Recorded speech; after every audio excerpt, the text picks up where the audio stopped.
Américas. O Bines coordena e acho que assim, é bem informal a gente poder discutir, ampliar as discussões. Bines, por favor, você tem a palavra. Obrigado, Eduardo. Boa noite. Acho que só para dar uma noção um pouco do que é a ASCO, né, esse congresso americano que acontece todos os anos. Tinha por volta de 40 mil pessoas assistindo, fora o pessoal de suporte, né, que acontece. É um congresso geral, mas pelo volume e pelo tamanho, ele acaba se dividindo em determinados trajetos. Então, né, as pessoas que mais veem câncer de mama acabam fazendo o trajeto de câncer de mama, e eles organizam de uma forma que você consiga assistir praticamente tudo de câncer de mama sem ter sobreposição das aulas. Enquanto isso, né, a parte de gastrointestinal, ginecológico, tórax, eventualmente estão acontecendo ao mesmo tempo. Os momentos em que todos estão juntos são principalmente na sessão plenária, que são escolhidos as apresentações que eles julgam, o comitê organizador, que são os principais trabalhos que podem mudar a prática clínica. E, habitualmente, ano passado foi assim, esse ano também tinha uma apresentação de câncer de mama. Talvez devessem ter duas, mas a gente pode discutir um pouco a respeito disso, ao invés de uma só. Mas acho que foi um ano, né, para a gente que trabalha com câncer de mama, acho que um ano bem produtivo, acho que informações importantes que impactam na nossa prática. Então, queria aproveitar e chamar a Fátima para começar, e a gente vai, ao longo da apresentação, ou no final, como a Fátima prefere.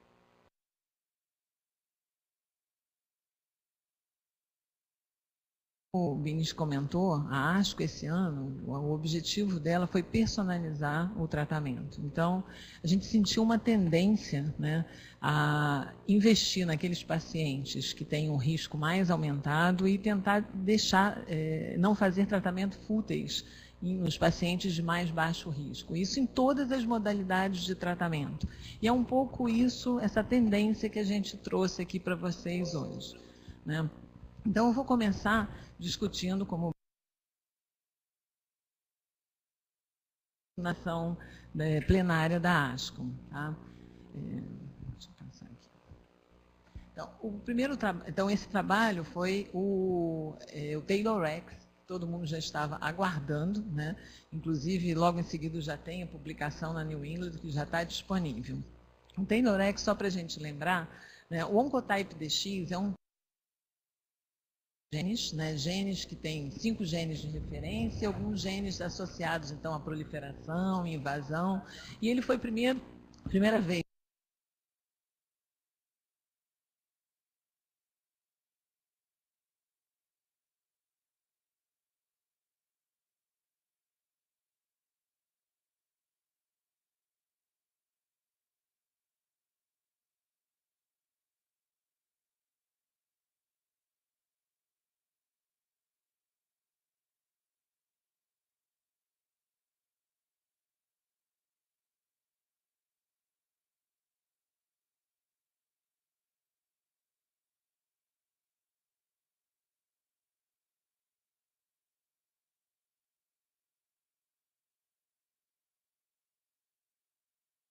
tamoxifeno e tamoxifeno mais quimioterapia. Tá? Então, só para lembrar, esses pacientes todos eram pacientes, então, receptor hormonal positivo, em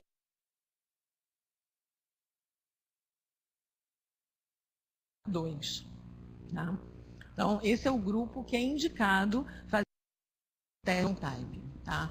Então, com esses 2 estudos, ele consegue, então, encontrar 3 assinaturas, um grupo de baixo risco, um grupo intermediário e um grupo de alto risco. Lembrando que o grupo de baixo risco é um grupo, você tinha 51%, intermediário 22% e no de alto 27%. Tá? Então, esses estudos são estudos retrospectivos, eles pegaram essas séries e avaliaram, então, essa assinatura de 21 genes. Então, faltava um estudo prospectivo para a gente validar se realmente tem uma aplicação essa assinatura do Oncotype DX. O primeiro, esse estudo, então, foi o TAILOR-X, né, que ele dividiu, então, no grupo de baixo risco, onde ele fazia só hormonioterapia, no grupo intermediário, onde ele fazia químio, randomizava entre hormônio isolado ou hormônio e quimioterapia, e num grupo de alto risco, onde ele fazia quimioterapia. Esse braço foi apresentado em 2015, estou me enrolando aqui com... Foi apresentado e em 2015 esse resultado, mostrando que esse grupo realmente tinha muito baixo risco e que podia fazer só hormonioterapia. Tá? E agora, então, na ASCO, foi apresentado esse grupo intermediário. Tá? Só eu queria fazer uma observação antes. Quando a gente observa o Oncotype DX, os cutoffs, né, que eles consideravam para baixo, risco intermediário e alto risco, eram um pouquinho diferentes do que eles consideraram para o trabalho atual. Tá? Eles aqui no baixo risco, eles incluíam pacientes até 18, né? E aqui até 30 no grupo intermediário. Quando eles fizeram o TAILOR-X, eles diminuíram esse cutoff, obviamente com medo de você deixar de tratar algumas pacientes que poderiam se beneficiar da quimioterapia. Então, a gente observa aqui que ele baixa para 10, aqui entre 11 e 25, e aqui entre 26 e 100. Então, mudou um pouquinho essa margem. Tá? Bom, por que é importante essa assinatura? Por que a gente está discutindo aqui? Porque nos Estados Unidos, mais de 50% dos tumores são tumores receptores hormonais positivos N0. Então, ele representa uma grande amostra desses pacientes. Né?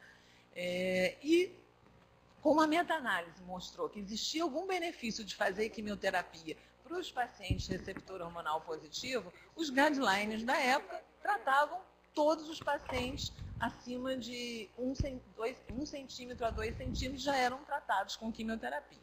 Tá? Então, essa foi a apresentação do baixo risco, e agora vamos entrar então na apresentação atual da ASCO. Os endpoints observados sobrevida livre de doença invasiva, sobrevida livre de recorrência de doença e sobrevida global. Tá?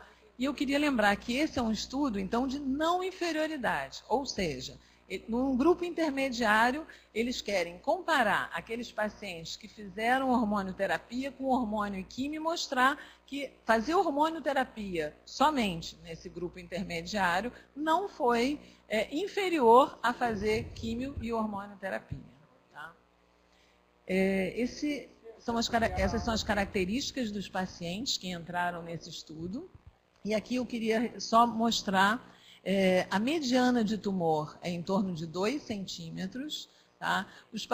A maioria dos pacientes tem um grau 2, né? São, obviamente, receptores de estrogênio e progesterona positivo. E lembrar, só chamar a atenção aqui desse risco clínico. Tá? 78% dos pacientes tinham baixo risco. E essa classificação de baixo e alto risco, ela é igual à classificação do MammaPrint. Tá? Isso é importante depois para os comentários, provavelmente, que o Bines vai fazer. Ou seja, a maioria dos pacientes são pacientes de baixo risco clínico. Apenas 22% são pacientes de alto risco clínico. Tá? Então, é isso que eu chamo a atenção nesse slide. Tá? A quimioterapia, eu voltei aqui, ela mais comum foram os regimes T6, que é docetaxel e ciclofosfamida, em 56%, e antraciclina em 36%, que os americanos têm medo da antraciclina, então isso representa bem a realidade deles.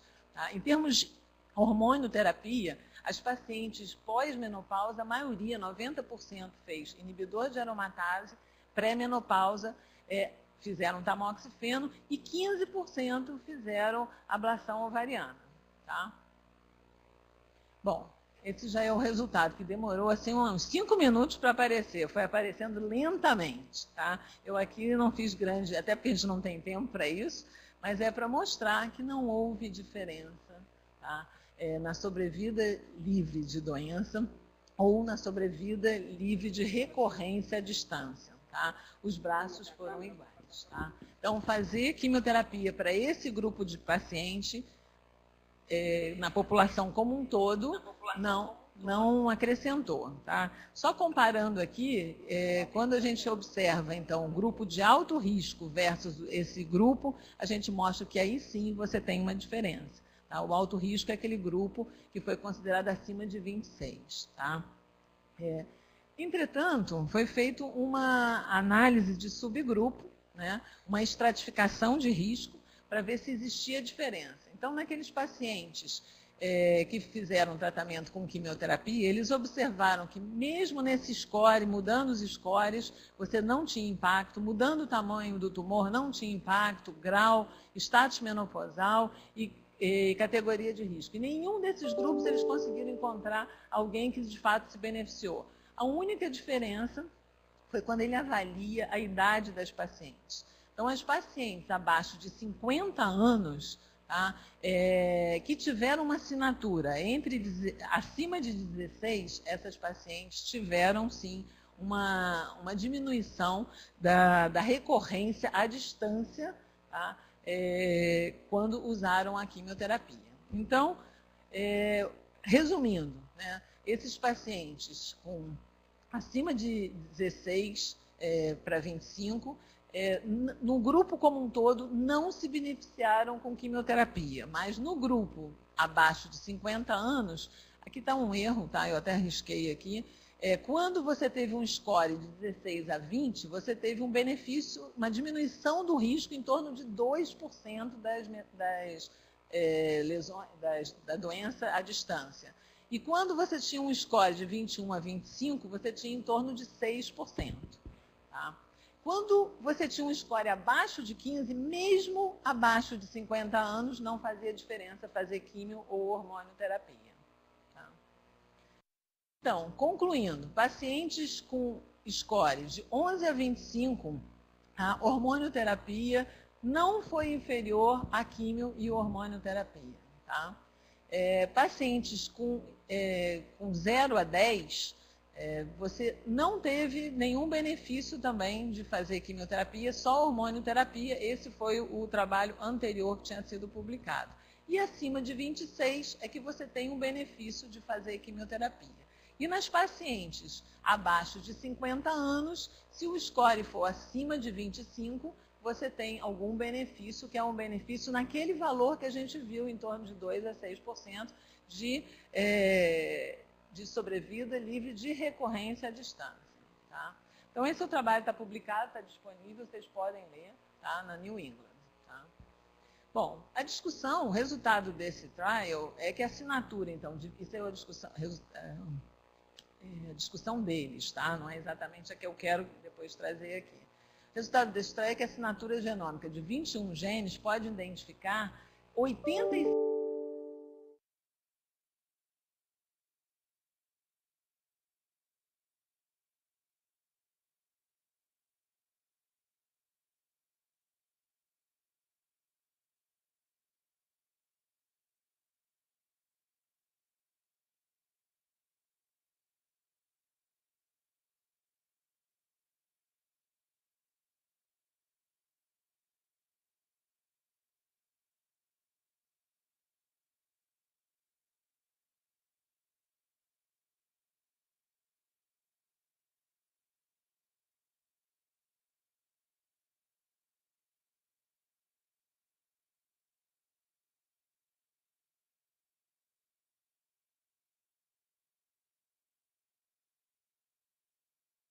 E a gente, eu acho que essa é a discussão, mas a gente vai ter um...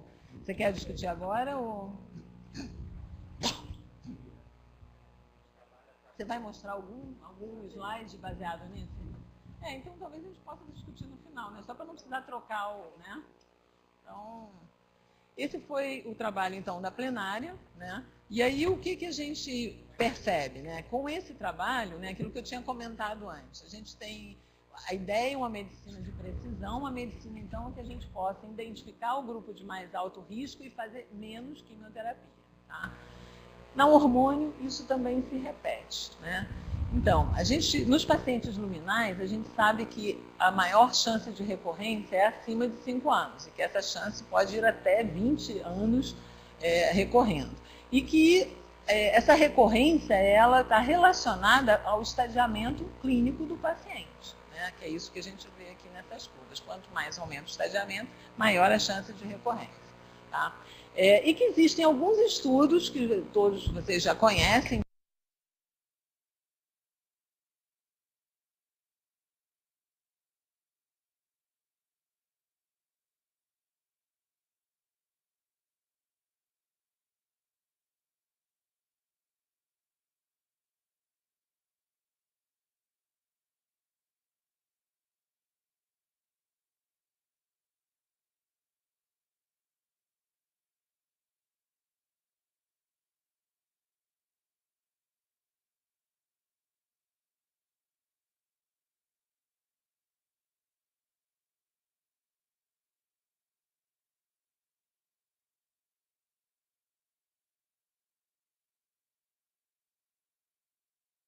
que mostram risco. Então, essas assinaturas, né, o Breast Cancer Index, o EndoPredict, o MammaPrint, o Oncotype, o Prosigma, são assinaturas que já estão no mercado, né, e que mostram, então, um grupo de baixo risco com menos de 5% de recorrência em 5 anos e menos de 10% em 10 anos. E um modelo clínico, né, que também é um modelo que a gente, na nossa prática clínica, acaba intuitivamente usando, né, mas que ele agora você tem como calcular esse score, que te diz mais ou menos a probabilidade desse paciente ter um risco, ter uma recorrência tardia dessa doença. O problema desse modelo clínico é que, quando ele foi validado, não existia HER2, né?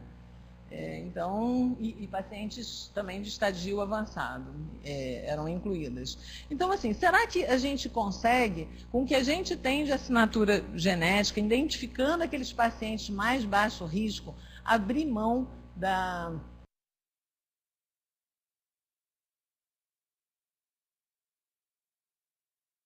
Será que a gente já está autorizado? Minha resposta é não. A gente precisa de alguns estudos prospectivos. Mas foi apresentado agora em San Antônio, desculpa, na ASCO de 2018, esse estudo do Breast Cancer Index, né, que já é uma assinatura validada, só mostrando uma diferença da análise que foi feita nessa assinatura. Então, anteriormente, você dividia esse grupo, que era baseado no estudo clínico de Estocolmo, em 2 assinaturas, de baixo e de alto risco. E agora eles fizeram um novo cálculo, né, que eles conseguem, então, estratificar em 4 riscos. E mostrando que esse grupo aqui, que é o grupo de muito baixo risco, é um grupo, por exemplo, que tem uma sobrevida em torno de 99%.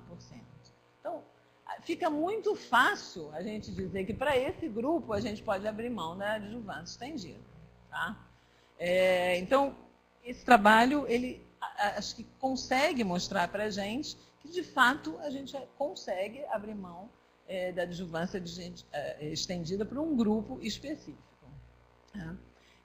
Então, é isso que é a conclusão. Tá? E teve um outro trabalho também com essa mesma assinatura, mostrando, então, a recorrência tardia à distância que esse teste ele é capaz de predizer. Tá? Isso aqui eu trouxe mais por curiosidade, mais para vocês saberem. Inclusive, no Sim Rio, eu fiquei um pouco impressionada, porque o Cristóvão comentou que vai ter algum teste de células tumorais circulantes, que já estaria meio que padronizado, se foi isso que eu entendi bem. Né? Então, eu trouxe esse trabalho que chama-se SUCCESS, que é um estudo que ele avalia o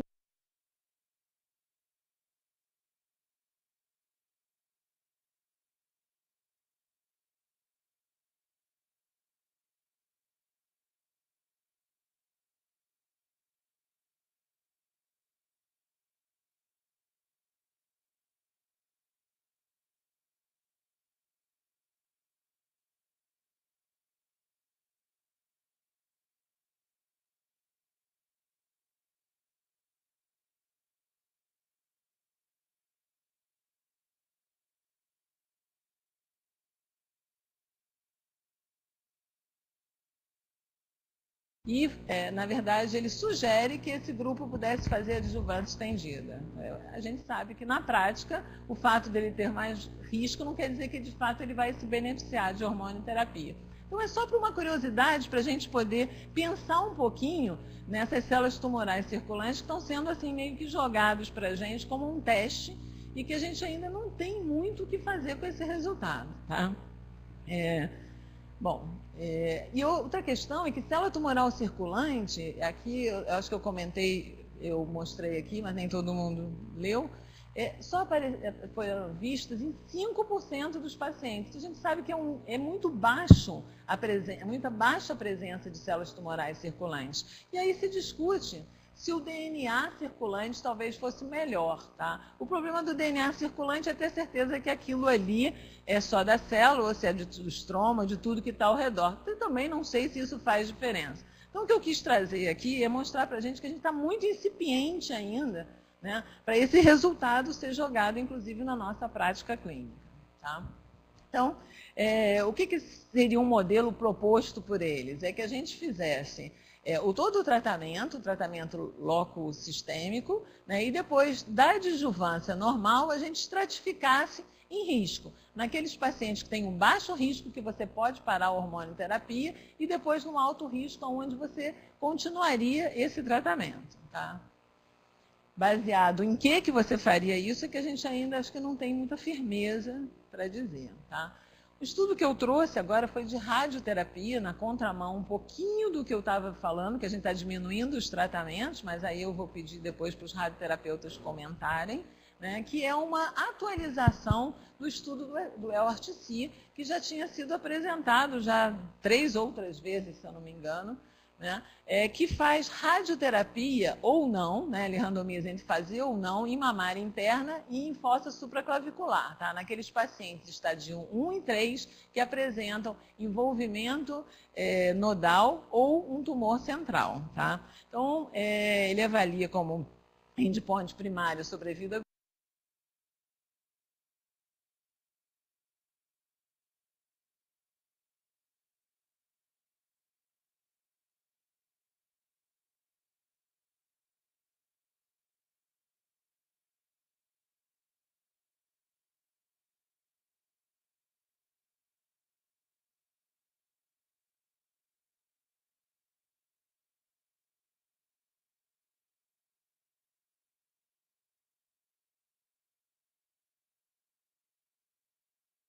e a área interna, de 57 para 66.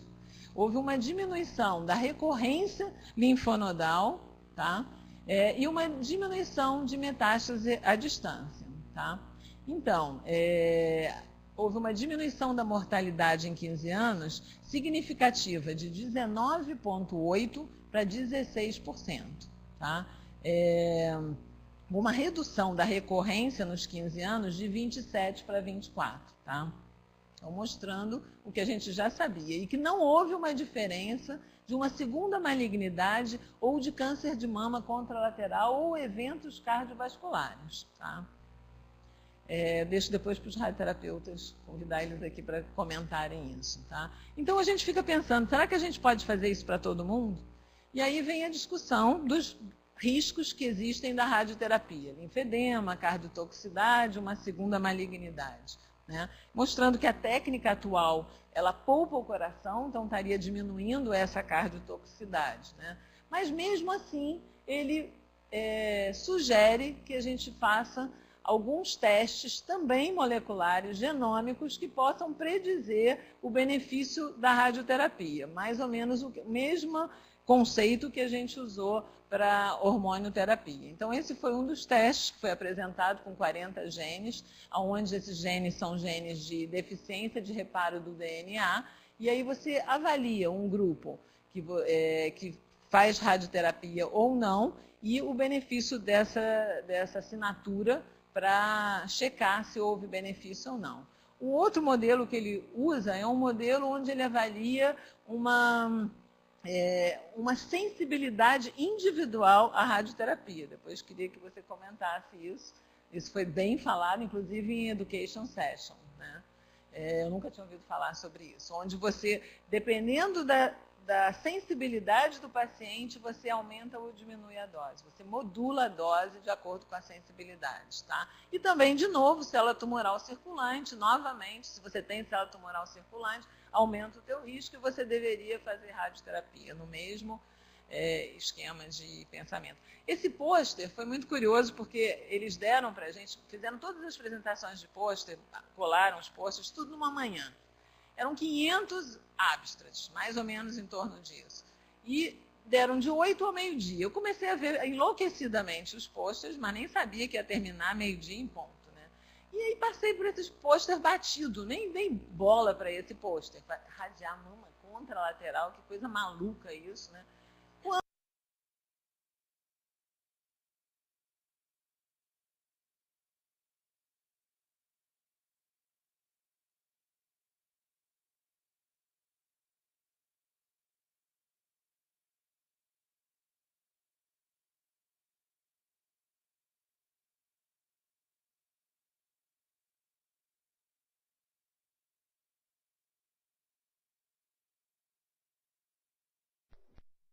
Foi minha surpresa, à tarde, foi um dos pôsteres comentados na sessão oral. Então, assim, foi só comentado, ele não foi levado na sessão oral. Mas como discussão de pôster. Então, assim, eles juntavam 3 temas e aí agregavam aquilo ali e faziam a discussão. Então, eu não tenho nem os slides originais, por isso eu lancei mão, às vezes, do próprio pôster para mostrar para vocês. Mas o que é esse trabalho? Esse trabalho, nas pacientes que são BRCA mutadas, é um trabalho israelense, tá? Da Universidade de Tel Aviv, né?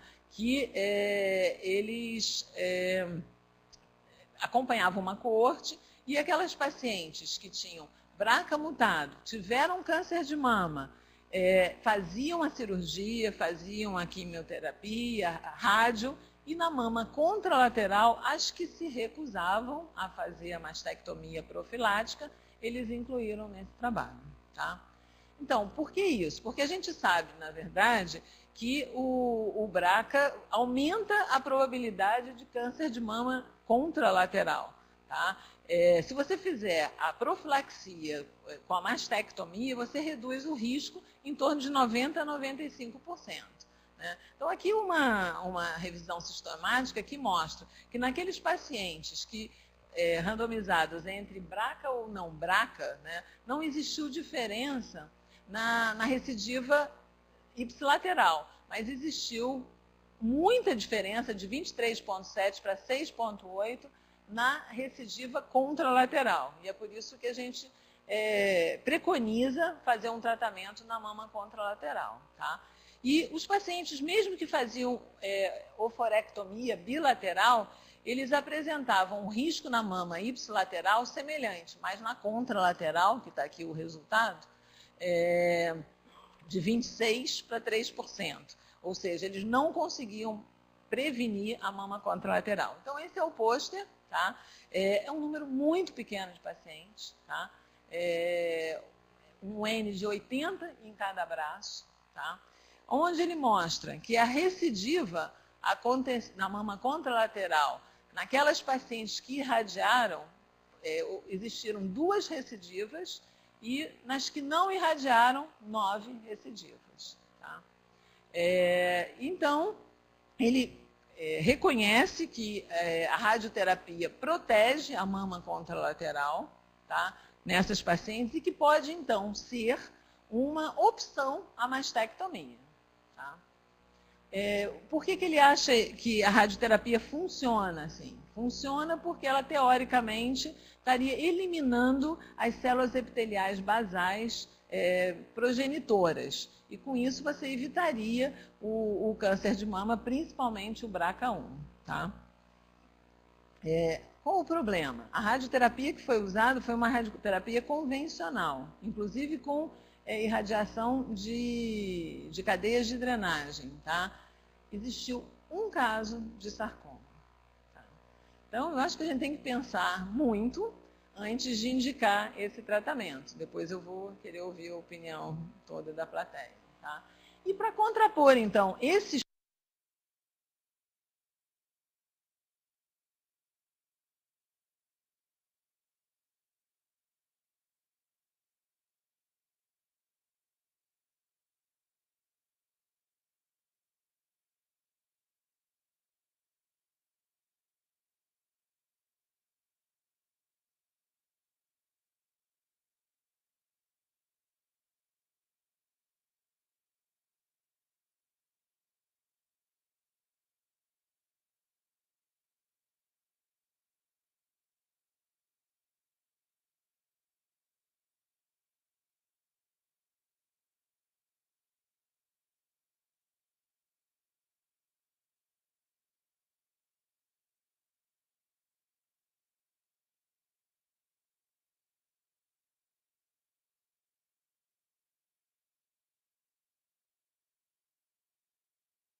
assim, uso de ciclinas, um entendimento melhor de resistência hormonal, né? Eu acho que foi basicamente isso. Vou botar então só dois, na verdade,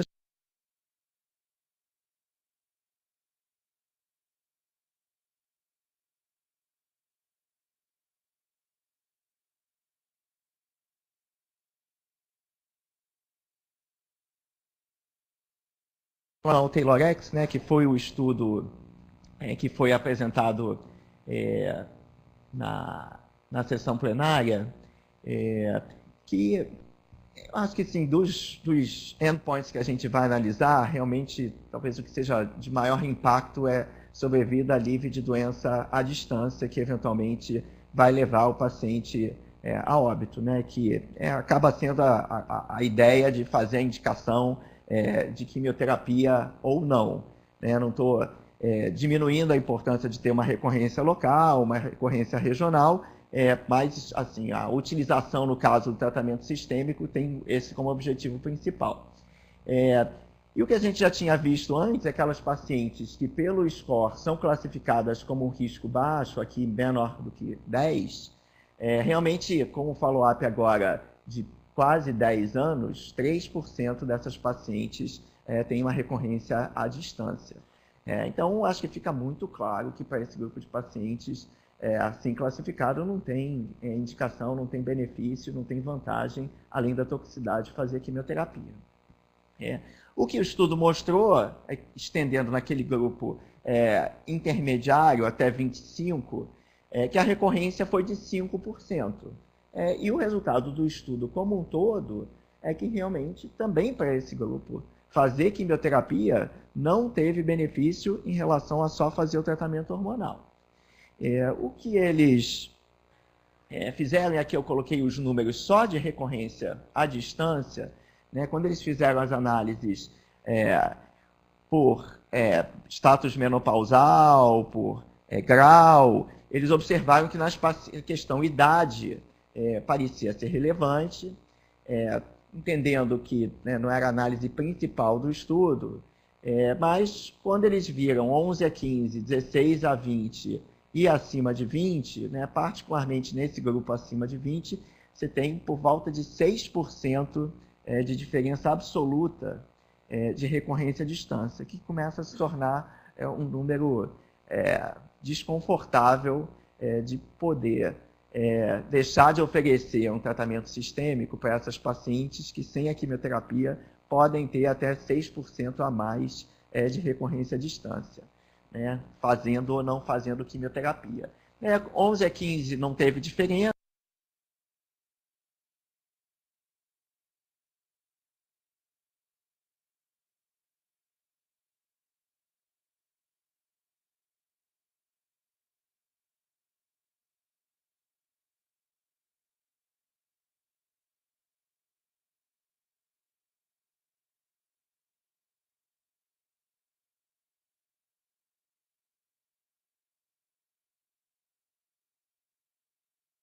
Essa discussão foi publicado também agora no New England, não sei se a Mônica vai comentar a respeito do soft, do text, né, que assim, os médicos clinicamente selecionaram, na época do estudo de ablação ovariana nas pacientes jovens, muitas pacientes eles optaram por não fazer quimioterapia sem nenhum painel molecular. E, na verdade, o desfecho daquelas pacientes foi excelente, né? 97%, 98% sobrevida livre de doença a longo prazo. Ou seja, clinicamente, foi capaz de se identificar um grupo de baixo risco que não precisava de quimioterapia. Então, eu acho que levando em consideração, como a Fátima falou, a questão de custo, e se a gente for falar em saúde pública mais ainda, eu acho que muitas vezes a gente pode tomar essa decisão em tumores pequenos, eventualmente detectados por imagem, baixo grau, receptores hormonais fortemente positivos. Acho que boa parte, se não quase a totalidade deles, podem ser tratados com hormônio exclusivo. Tendo a oportunidade de fazer o teste, eu acho que para aquelas pacientes com menos de 25 como um todo, e talvez para aquelas pacientes com menos de 50, o número ou o limiar fosse um pouco mais baixo, talvez por volta de 20, a partir de 20 considerar fazer quimioterapia e abaixo de 20 evitar a quimioterapia. Eu acho que esse é o único, na verdade, dos que a Fátima apresentou que eu queria fazer algum comentário. Não sei se a gente podia talvez acender a luz e ouvir das pessoas, antes da apresentação da Mônica, questionar a Fátima, ver se quer dizer, o que foi apresentado, se muda o que as pessoas pensavam de alguma forma, algum esclarecimento em relação aos estudos.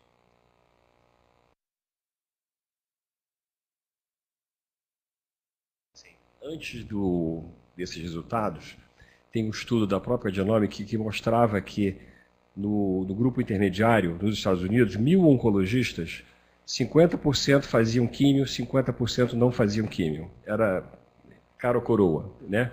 Antes desses novos dados.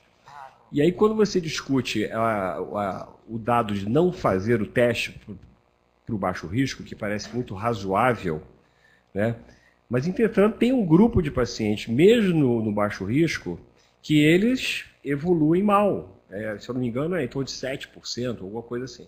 Então, assim, a gente tem que tomar uma decisão. Acho que tem uma questão de acessibilidade, que é óbvia, mas tem uma questão de ter um subgrupo ainda dentro desse risco que a gente só com o teste vai poder ter essa informação definitiva. Eu queria ouvir a opinião de vocês em relação a isso.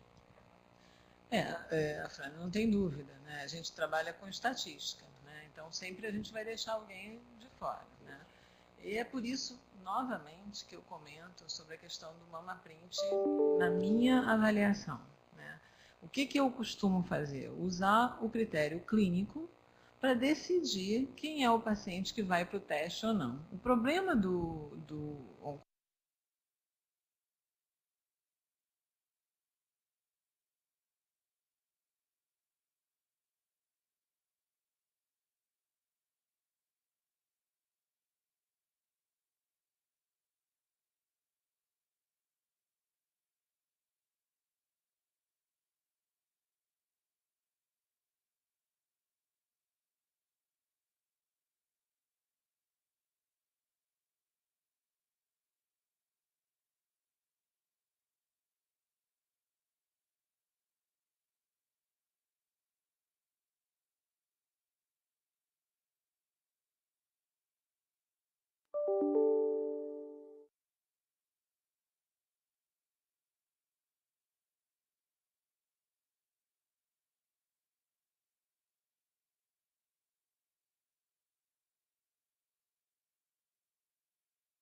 As coisas são importantes. Uma é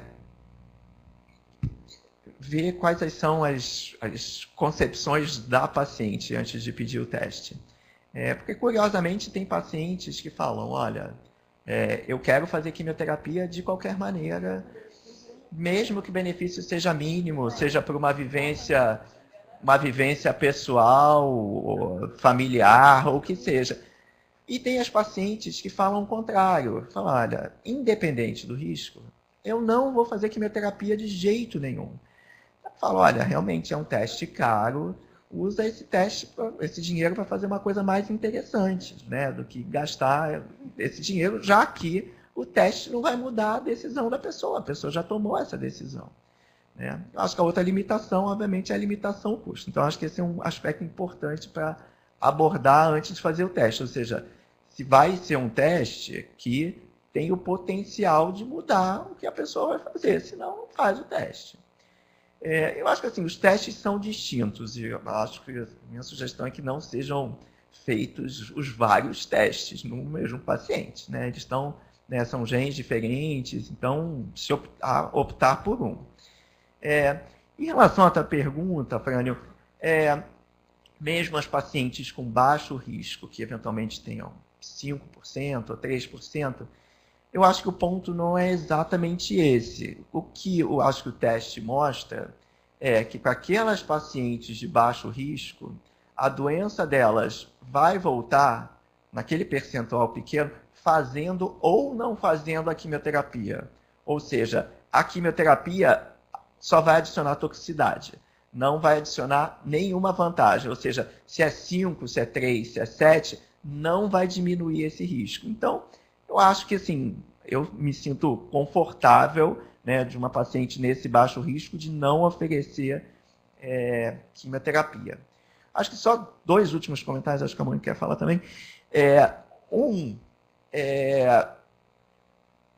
Por que dessa questão das pacientes mais jovens, né, terem esse risco talvez um pouco maior?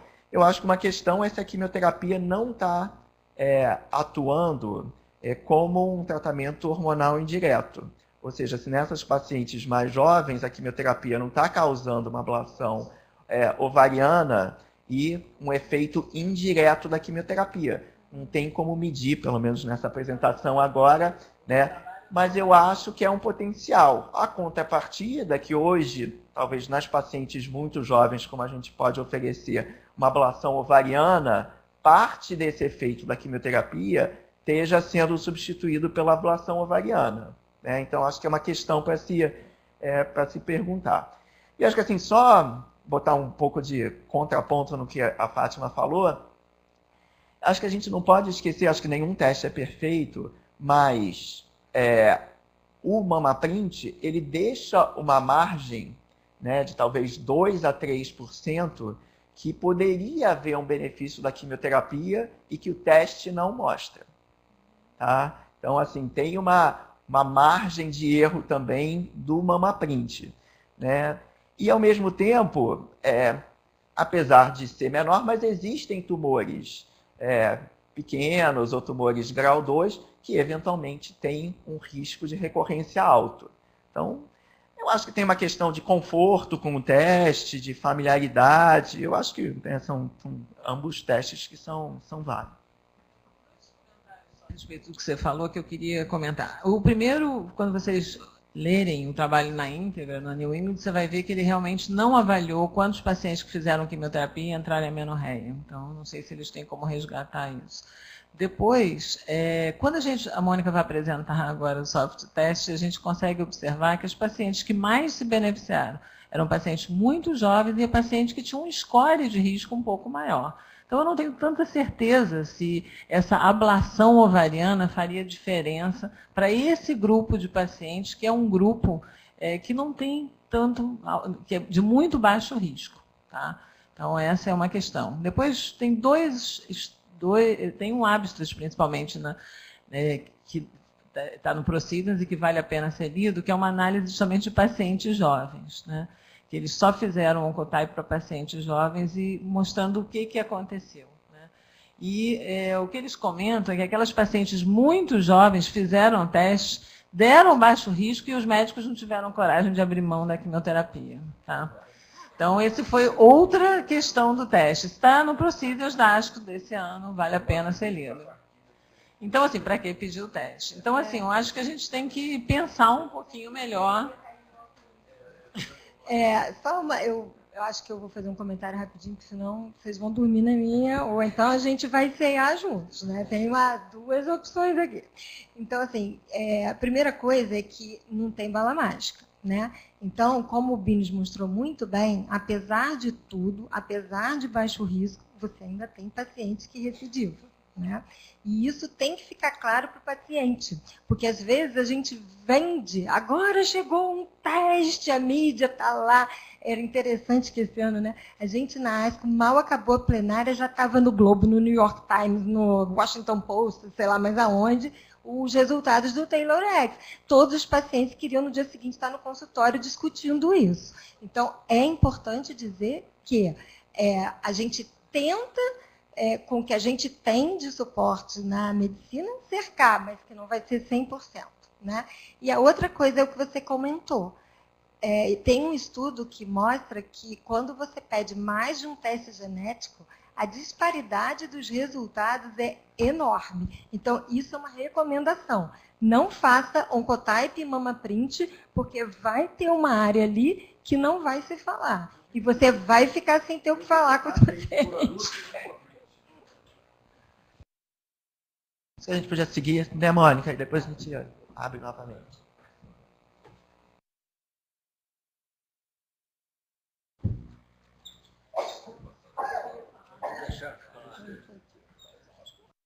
Não, peraí.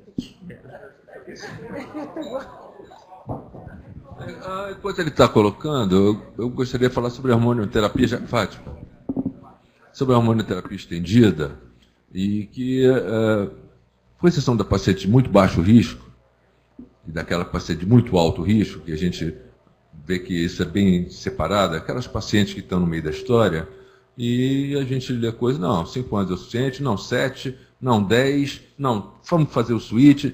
E a gente vê uma salada grande em relação a isso, e a paciente chega, logicamente que eu não prescrevo nada disso, mas ela chega para mim, doutor, vou parar. Eu falei, não, você vai no oncologista. Aí o oncologista falou que basta mais 2 anos, dá um 7, doutor. Ele falou primeiro que era 10.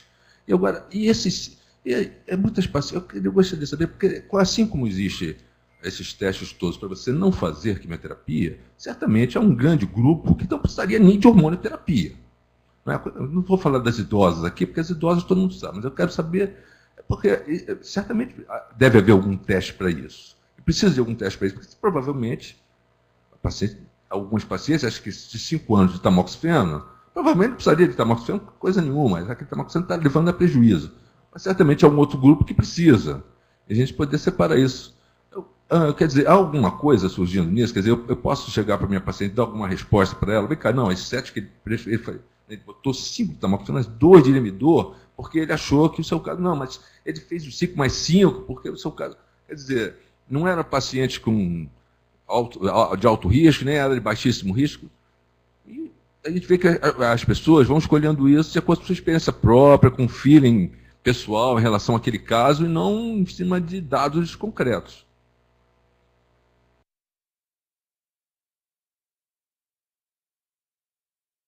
Assim, o que a gente tem, na verdade, os estudos de adjuvância estendida, a gente tem claramente o Atlas e o Atom para 10 anos de tamoxifeno com ganho de sobrevida, tá?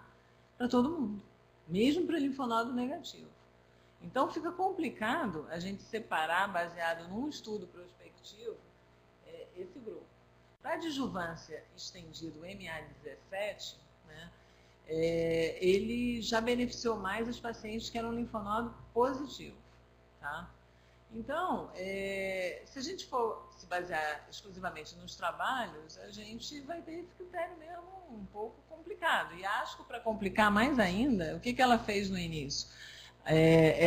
Aqueles pacientes que tinham feito switch, ela recomendava que completasse 5 anos do inibidor de aromatase. Depois veio o trabalho de 10 anos de inibidor de aromatase, e que esse sim, eu acho que ficou para a maioria, né, que a toxicidade era maior do que o benefício. Né? E esses outros trabalhos, o MA17, o MA27, eles têm ganho só de sobrevida livre de progressão, eles não têm ganho de sobrevida global, né? As assinaturas, elas já estão aí, tá? Elas estão sendo utilizadas, né? O problema é que elas não têm um estudo prospectivo, pelo menos eu não conheço, né, que as validem. Quando a gente fala do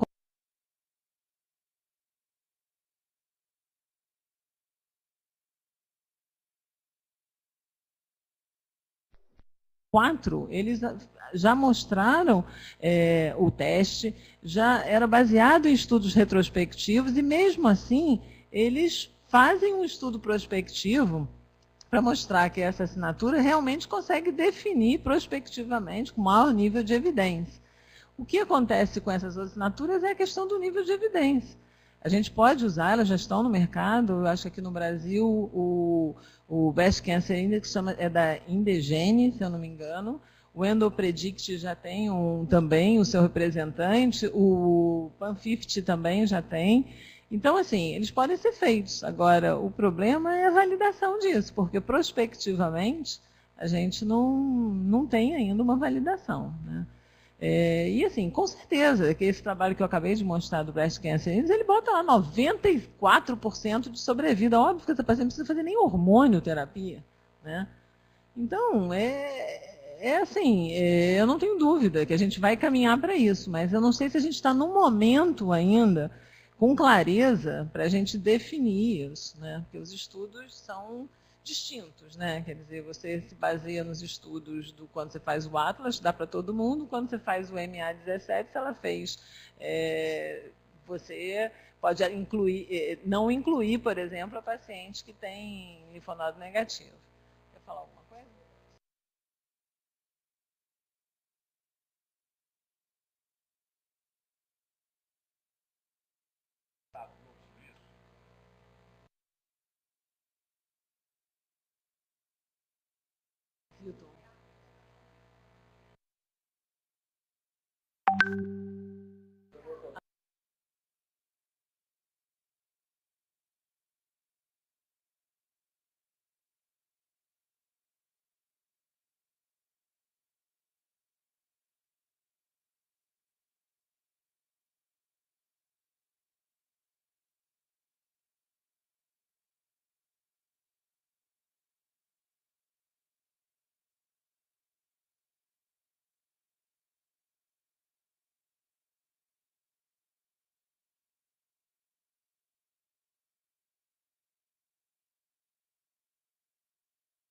Até onde. Então, como ela falou, uma das grandes buscas da medicina, e a oncologia é um protótipo disso, é como é que a gente trabalha para reduzir toxicidade e reduzir custo sem perder eficiência, né? Isso aí foi a tônica, e a gente espera grandemente que a medicina personalizada consiga nos ajudar nessas escolhas, né?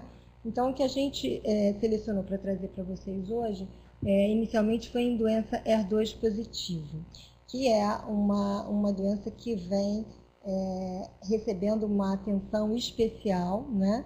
Eram pacientes de prognóstico bastante reservados e que, como bem vocês conhecem, com o advento dos trabalhos com bloqueadores de HER2, a gente não só teve ganhos de sobrevida, como redução da recorrência nesses pacientes.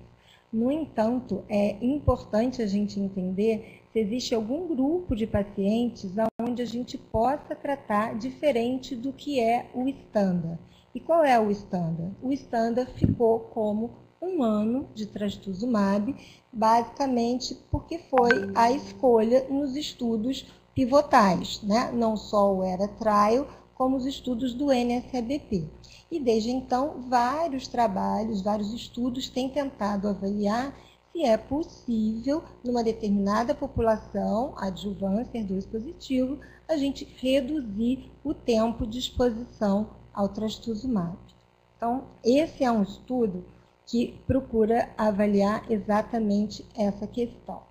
É o estudo Perséfone, que foi mais um daqueles estudos que, enquanto a gente ouvia, já estava na mídia, e já estava na mídia antes da gente ir para a ASCO. Quer dizer, as coisas estão cada dia mais rápidas e a gente envelhece em fração de segundos, né?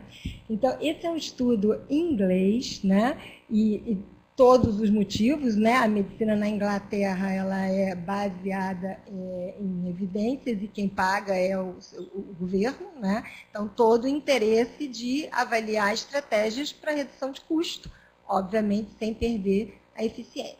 Então, esse é um estudo de fase 3, conduzido em várias instituições inglesas e que procura avaliar nas pacientes HER2 positivo 6 versus 12 meses. Tá? A avaliação é realizada principalmente na sobrevida livre de doença em 4 anos e é um estudo de não inferioridade. Esse é o desenho do estudo, eles tinham interesse em avaliar, como eu falei, a sobrevida livre de recorrência, também a avaliação de custo e, obviamente, a toxicidade cardíaca, que, como bem vocês sabem, é a principal toxicidade do trastuzumab.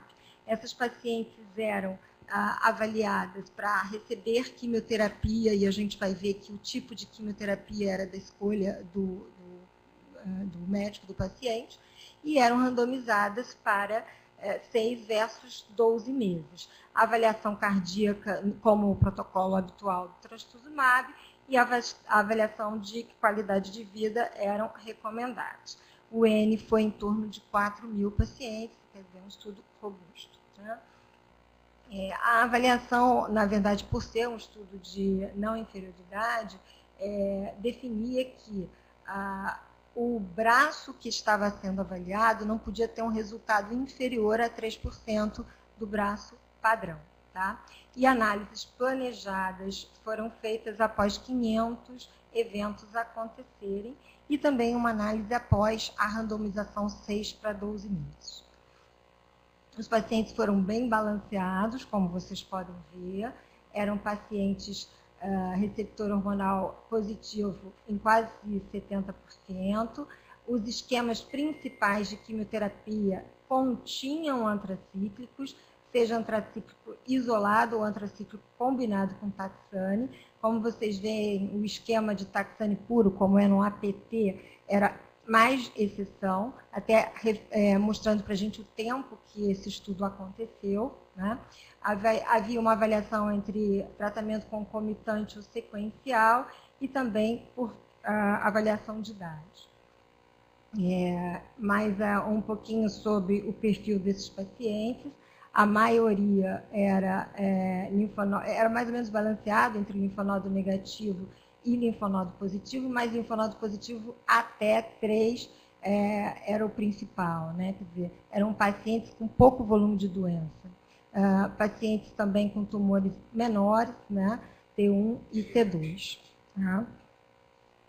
E esse é a avaliação do estudo, esses são os gráficos que mostram que não houve diferença significativa no endpoint primário, né? Que é a sobrevida livre de recorrência, quando a gente compara 12 com 6 meses. O hazard rate é um hazard rate compatível com não inferioridade.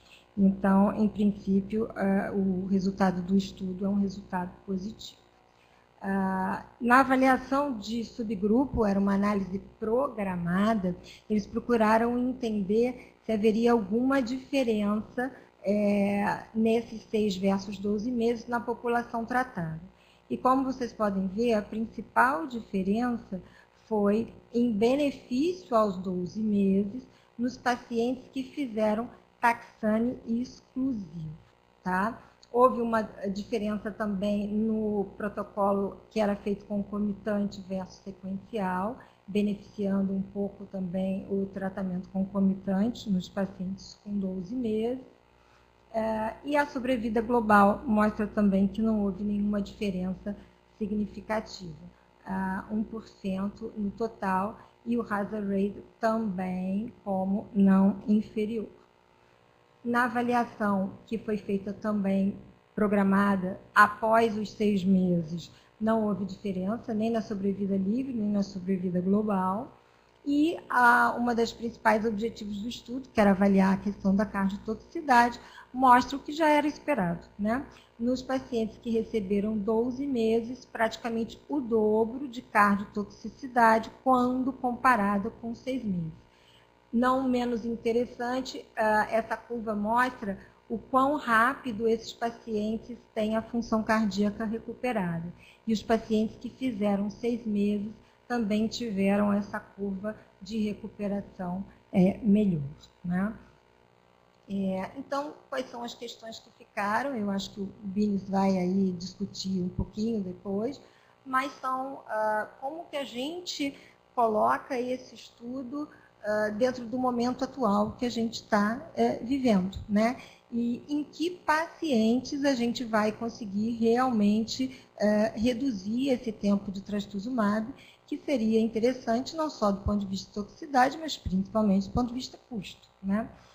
A gente já sabe, pelos estudos que foram publicados, principalmente o APT, né, que é o estudo do grupo do Dana-Farber, que uma das questões em relação à toxicidade de tratamento HER2 positivo foi melhorada quando a gente reduziu a acoplar o antracíclico nos estudos, que é o que o APT trial, embora seja um estudo de braço único, etc., mostrou para a gente. E uma das discussões que foi liderada pela doutora Martine Piccart é justamente como é que a gente avalia uma redução do trastuzumab num cenário como esse, onde você já está reduzindo a quimioterapia. Esses dados a gente não tem, né? E os outros dados que a gente também não tem é se isso é possível fazer numa população de mais risco de recorrência, como, por exemplo, linfonodos positivos, né, mais que 4 linfonodos positivos, que são pacientes que hoje em dia já são candidatos a um duplo bloqueio, né? Então, essas questões não foram respondidas, né? E tanto na discussão da doutora Martine, como que a gente tem de sessão no dia seguinte, né, que é o Highlights of the Day, se continuou na mesma discussão. Quem é o paciente que realmente a gente vai reduzir, tá?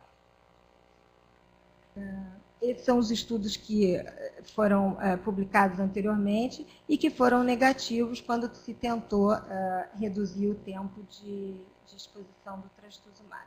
Então, até então, o braço, o padrão era realmente 12 meses. E a gente tem um pouco de dúvida se esse estudo, de fato, vai mudar essa nossa prática clínica de maneira significativa.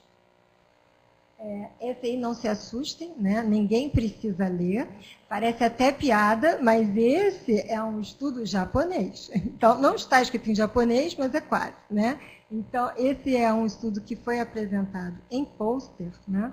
E que foi para discussão, né? Qual que é esse estudo? Peraí, foi demais. Qual que é esse estudo? Esse é o RESPECT Trial, tá? É um estudo japonês, poucas pacientes, mas é uma população interessante. Foram 275 pacientes em população idosa, né? A mediana de idade desses pacientes era em torno de 73 anos. E o que se tentava avaliar? Será que tem algum grupo de paciente que a gente possa tratar só com bloqueio HER2, que a gente possa evitar quimioterapia? De novo, o conceito de descalonar e mantendo eficácia e reduzindo toxicidade. Esse é um estudo pequeno, né? Mas de qualquer maneira eu acho que vale a pena trazer, pensando aí nessa população específica. Eram mulheres, como eu falei, em torno de 73 anos, com câncer de mama HER2 positivo. O status de receptor hormonal poderia ser positivo ou negativo. Também poderia ter linfonodo axilar positivo ou negativo, e estadios de T1B em diante. E a comparação foi trastuzumab mais quimioterapia versus trastuzumab. O endpoint primário, sobrevida livre de recorrência, e o que a gente vê aqui é que a adição de quimioterapia foi superior que o tratamento baseado apenas em trastuzumab, né? No entanto, os autores concluem que esse estudo é pequeno e não tinha poder estatístico para definir esse benefício. E continuam a considerar que numa população talvez de maior risco, onde a gente sabe que o trastuzumab tem um maior risco de cardiotoxicidade, poderia eventualmente, numa paciente mais frail, né, que a gente tratasse essa paciente essencialmente com o bloqueio e sem a quimioterapia. Tá? Movendo agora para outra apresentação que aconteceu nas sessões orais, que são umas das sessões mais importantes do Congresso, a gente fala um pouquinho sobre o tratamento adjuvante nos pacientes com tumor luminal e, em especial, nas pacientes que são pré-menopausa. Tá? O primeiro estudo é um estudo que foi apresentado por um grupo coreano, tá? É o ASTRA Trial, tá? E ele procurava avaliar nessa população, que é uma população de pacientes pré-menopausa, receptor hormonal positivo, HER2 negativo, e que eles definiram como de 45 anos para baixo. Tá? Esse era um dos critérios. Havia um critério de idade quando se incluía nesses pacientes. Era um estudo fase 3, era um estudo também de não inferioridade. Foram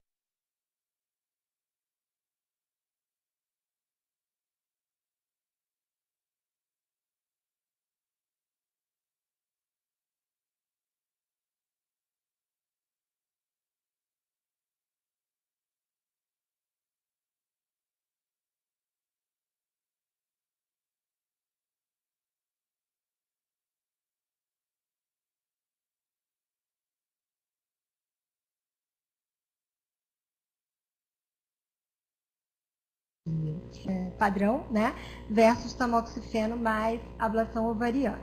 E eles continuavam acompanhando as pacientes que não tinham ficado em amenorreia logo depois da quimioterapia. Esse acompanhamento aconteceu durante 2 anos.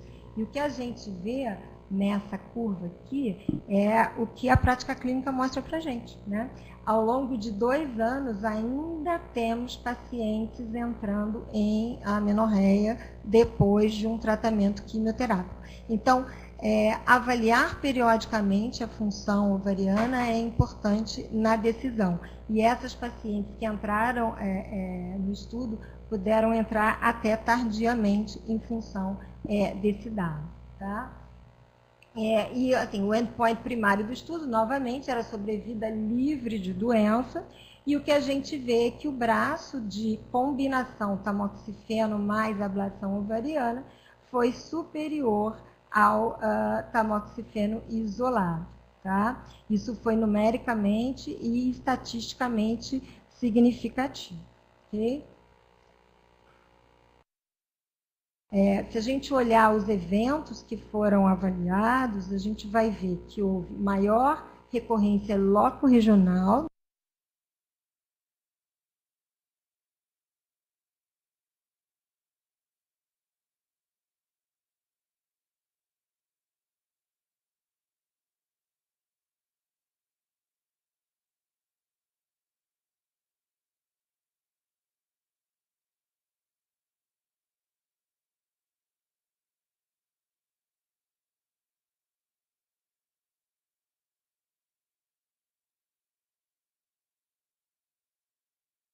basicamente, né, para os pacientes que fizeram a avaliação com ablação e tamoxifeno.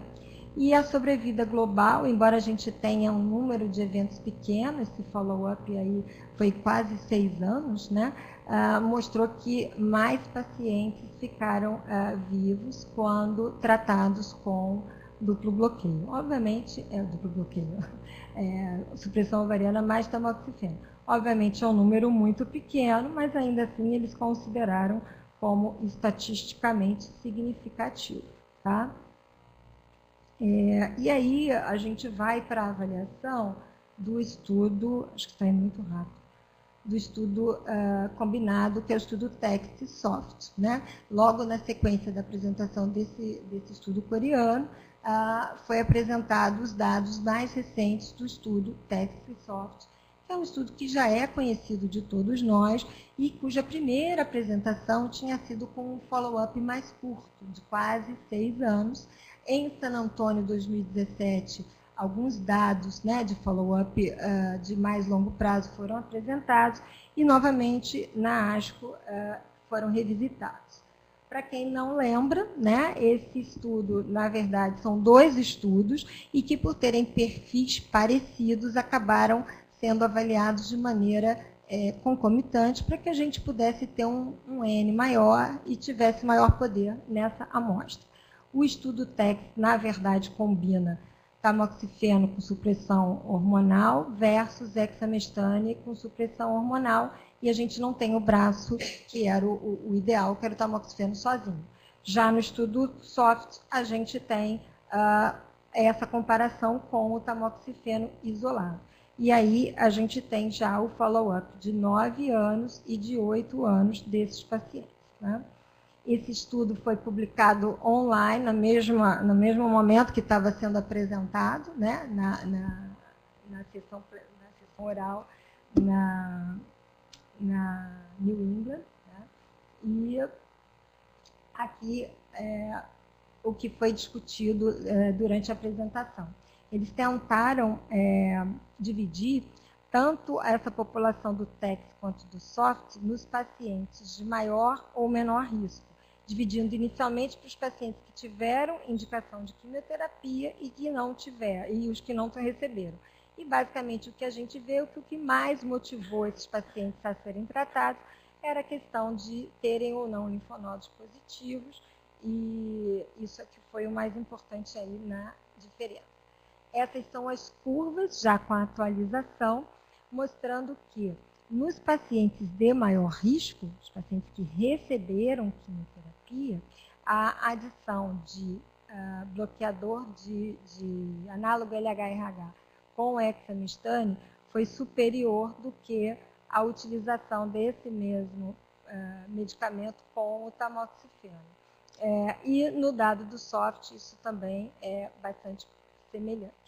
O que foi avaliado nessa atualização eram os dados que não tinham sido publicados anteriormente. Na primeira avaliação de quase 6 anos atrás, quando se comparou tamoxifeno com tamoxifeno mais ablação ovariana, não havia sido avaliado nenhum ganho para ablação ovariana. E isso é o que mudou, né, tanto na apresentação de San Antônio quanto na apresentação da ASCO.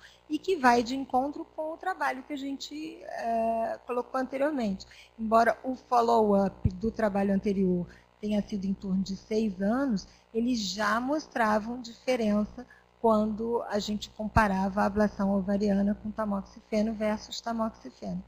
Aqui, isso só foi possível aparecer com follow-up de mais longo tempo, que é o que a gente habitualmente vê nos estudos de hormonioterapia. O estudo que a Fátima citou, que é o ATOM e o ATLAS, ele só foi começar a ter ganho depois de 7 anos e meio, né? E ganho de sobrevida global, inclusive.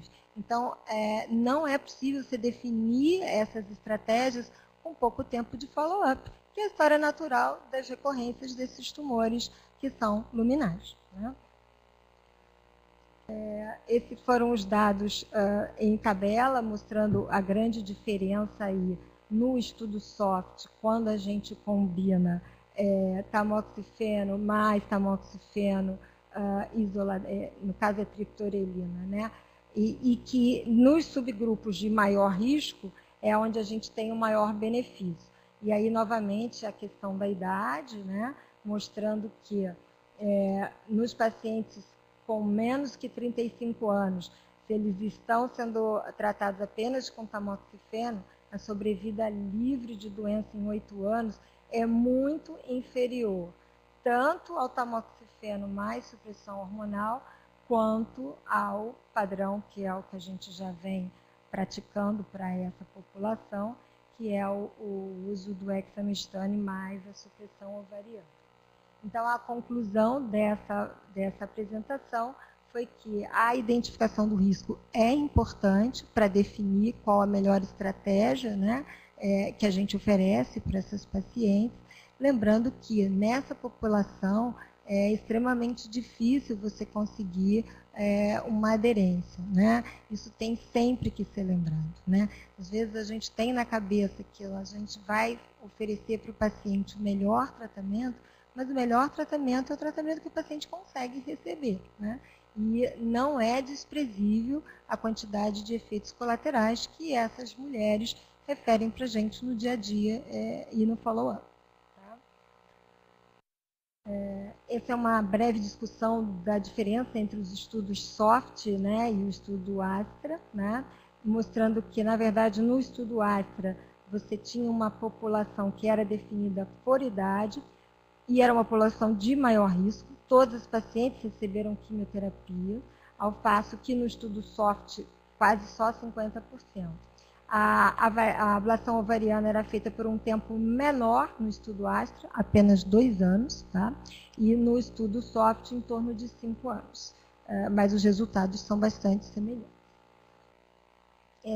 Um outro trabalho que foi apresentado e discutido foi a avaliação do benefício do denosumab, né, nas mulheres com câncer de mama com expectativa curativa, né? Isso vem de encontro com a avaliação que a gente já tinha das análises da meta-análise, em que a adição de bifosfonato nos pacientes receptores pós-menopausa tiveram impacto não só na sobrevida livre de recorrência, como na sobrevida global. O próximo passo foi avaliar se essas medicações, como o denosumab, que tem um mecanismo de ação diferente, mas que também vão trabalhar na homeostase óssea, teriam o mesmo tipo de benefício, né? Então, esse é o estudo do ABCSG 18.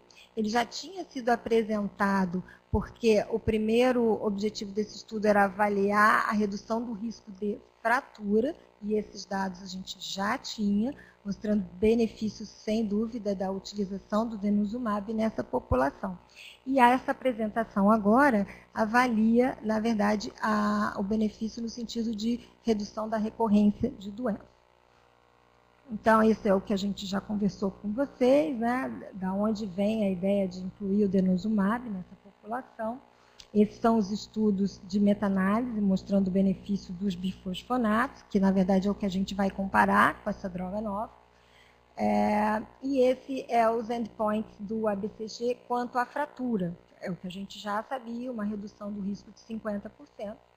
E esse é o dado que foi apresentado agora na ASCO, que é a avaliação justamente da sobrevida livre de doença. Então, esses pacientes eram randomizados para receber o denosumab a cada 6 meses versus placebo. O objetivo principal do estudo era sobrevida livre de doença, tá? E o que a gente tem nessa avaliação em torno de 96 meses é uma redução em torno de 18%, tá? Da sobrevida livre de doença quando se usa o denosumab versus o placebo. Então, aparentemente, um resultado semelhante ao uso dos bifosfonatos. Eu digo aparentemente, porque depois que você vai avaliar qual é o impacto disso, a gente começa a ter um pouquinho de dúvida se isso realmente é relevante. Então, como a gente avalia aqui, endpoints importantes como carcinoma de mama na mama contralateral invasivo, é quase que o que a gente chamava de quimioprevenção, né? Aí é o grande benefício do denosumab, né? Em relação à metástase à distância, o resultado foi praticamente igual. E um outro resultado que foi positivo foi em relação a câncer de mama, segundo primário, não câncer de mama. Então, isso foi o que se discutiu, se isso é um benefício real da utilização desses medicamentos. Então, tudo tem que abrir, né? Num primeiro momento, antigamente a gente ia para a ASCO assim, estudo positivo ou negativo? Positivo ou negativo? Depende, né? Depende de como a gente está analisando, né? na esteira do ABSG, a gente teve um segundo estudo também nesse mesmo grupo, né, que é um estudo que teve o Dr. Carlos Barrios, inclusive, envolvido, né. É uma população de prognóstico mais... um prognóstico pior do que no estudo anterior, mas, da mesma maneira, eles queriam avaliar o benefício do denosumab no sentido da redução do risco de doença. A posologia era um pouco diferente, era um tratamento mais intenso, eles faziam mensalmente, depois passavam para 6 meses, mas também era comparado para... É o dobro da dose, exatamente. Imagina o custo disso, né? Pois é. Enfim. E qual era a população, na verdade, estudada? Era uma população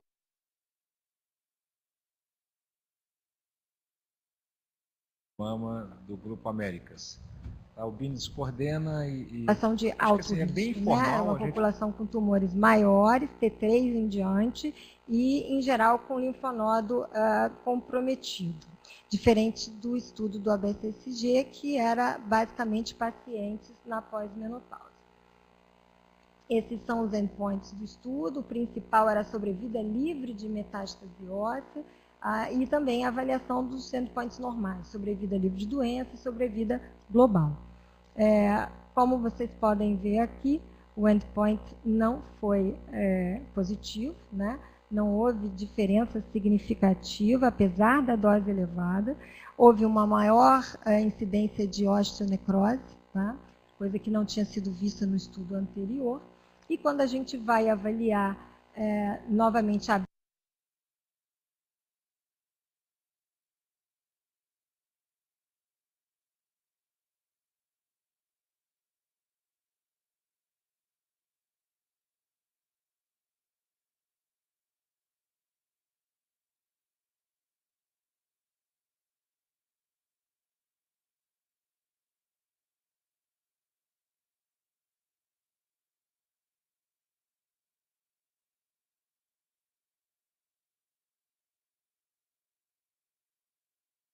e 6 meses.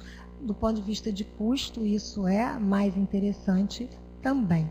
O que difere aí um pouquinho é para aquelas mulheres que eventualmente têm essa síndrome flu-like com o uso do ácido zoledrônico e que aparentemente a gente não tem com denosumab. Mas esse aí seria o principal benefício. Mas a gente tem, pela meta-análise, ganho na sobrevida livre de progressão e na sobrevida global. Então, continua sendo o estándar usar bifosfonato. Tá? A gente tem ainda 2 estudos de neoadjuvância. Eu queria saber se a gente para discutir um pouquinho, que eu acho que já tem muito assunto. E a gente disponibiliza, se vocês quiserem, a gente tem as apresentações dos 2 estudos de neo e de alguma coisa de doença metastática também. Mas acho que é muita coisa e a gente pode falar isso numa segunda oportunidade.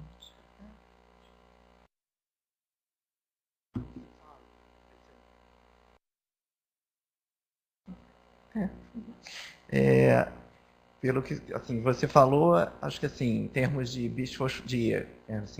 proteção óssea e, na verdade, benefício em termos de tratamento adjuvante, acho que os bisfosfonatos mantêm o seu papel. Em termos de adjuvância na mulher jovem, né, talvez um benefício mais expressivo para ablação e inibidor de aromatase, e questões em relação ao que fazer com HER2, se diminui, se não diminui. Mais ou menos isso. Tá. Então, deixa eu só falar alguma coisa do HER2. Esse, a meu ver, eu acho que deveria ter sido um outro estudo de sessão plenária. Talvez, a meu ver, eu acho que de impacto em termos de saúde na população como um todo, de maior impacto até do que, na verdade, a questão do TAILORx, mas não foi escolhido para tal. Então, acho que só tentar resumir um pouco. Deixa eu comentar aqui. Acho que falar um pouco, então, de tratamento rapidamente, acho que tem 5 slides no máximo, do tratamento direcionado para HER2, eu acho que, né, como a Mônica mostrou, eu acho que a descoberta e o tratamento dirigido, né, anti-HER2, eu acho que é um dos grandes desenvolvimentos, né, das últimas décadas em câncer de mama, né, transformar uma doença extremamente agressiva numa doença, né, com maior potencial de cura, né, particularmente as pacientes com doença mais inicial, né. E os estudos foram desenhados com a combinação de quimioterapia com o trastuzumab, né. Por outro lado, essa duração é uma duração completamente empírica, né? Assim, acho que a gente tem hoje em dia benefício desse sinergismo da quimioterapia com o trastuzumab, né, com Herceptin, mas essa duração de 1 ano, né, numa ASCO em que se buscou tanto, né, o racional e o direcionamento, isso permaneceu meio oculto, a meu ver. E vou aqui, né, quem sou eu, mas assim, disputar um pouco algumas questões que eu acho que não foram adequadamente levantadas pela Martine Piccart. Né, ela foi quem discutiu, na verdade, o Perséfone, né? Acho que tem, sem dúvida nenhuma, muito tratamento. Acho que, né, Augusto mencionou claramente, acho que a gente super trata com hormônio, a gente talvez esteja caminhando para tratar menos com quimioterapia, e eu acho que HER2 caminhando nessa direção também. Até o momento, o único biomarcador que a gente tem para selecionar em HER2 positivo é isso, se é HER2 positivo ou se é HER2 negativo, né? A gente não tem mais muito como direcionar esse tratamento. A toxicidade cardíaca é importante e realmente a questão de custo limita essa utilização.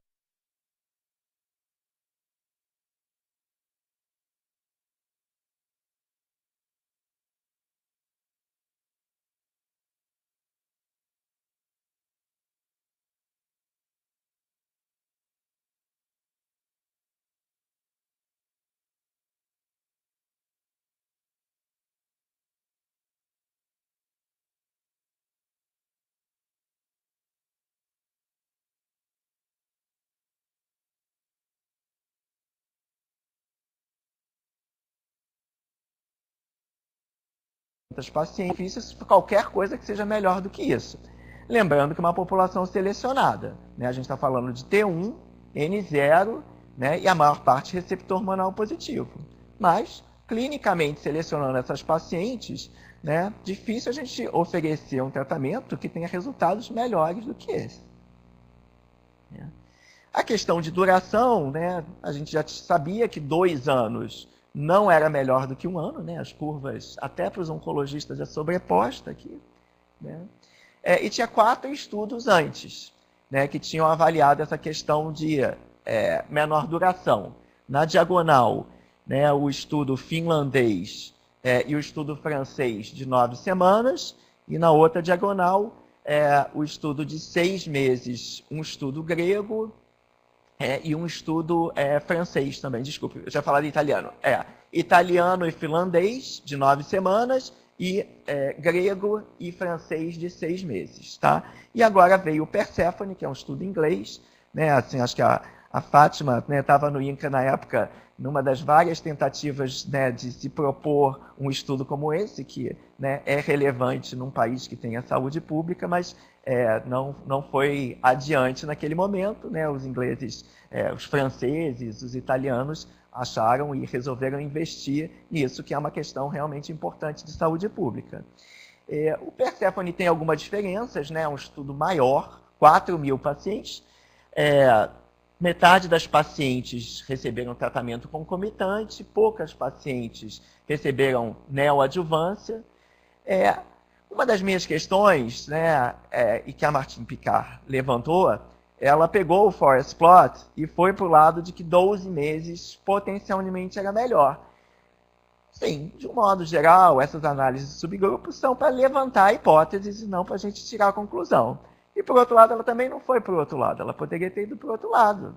Tem o lado de que 12 meses foi pior do que 6 meses. Né? E esses aspectos não foram levantados.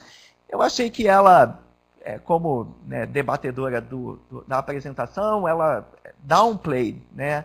Falou, para os pacientes, para os países pobres, isso daí pode ser uma boa opção. Eu acho que é mais do que isso, o estudo. Poucas pacientes receberam só taxano, né? Quer dizer, como o esquema do APT, por exemplo, que eu mostrei, o que eu acho que limita, né? Obviamente, você vai ter, né, um quadrado no forest plot menor e uma linha mais comprida. E certamente, quimioterapia com trastuzumab, ao meu ver, por 6 meses, é mais barato, né, do que menos quimioterapia, mais trastuzumab por 1 ano. Então, assim, acho que a gente podia só esse é o último slide, só para a gente pensar. A meu ver, eu acho que para aquelas pacientes de baixo ou risco moderado, se a gente está pensando do ponto de vista populacional, a meu ver, quimioterapia com trastuzumab por 6 meses é perfeitamente adequado, né? Se eu tivesse, né, que julgar, né, num serviço público, eu já teria transformado isso claramente. Acho que você vai beneficiar mais pessoas, porque o custo é menor e o benefício é semelhante. Do ponto de vista individual ou, eventualmente, da saúde suplementar, eu acho que tem 2 opções para esses pacientes. Eu acho que não é tão claro. Eventualmente, tem pacientes que vão falar, olha, eu prefiro terminar meu tratamento antes. Em 6 meses, estou terminado. Talvez faça um pouco mais de quimioterapia. Acho que tem pacientes que vão falar, olha, eu prefiro fazer menos quimioterapia. E eu acho que, né, Taxol semanal seria uma opção para esse paciente. Eu acho que, a meu ver, para os pacientes de alto risco, linfonodos comprometidos, eu acho que os dados, né, de duplo bloqueio, trastuzumab e pertuzumab, mostram alguma vantagem. Acho que é só isso. A gente podia, Mônica, talvez Fátima, sentar e acho que, né, abrir para discussão.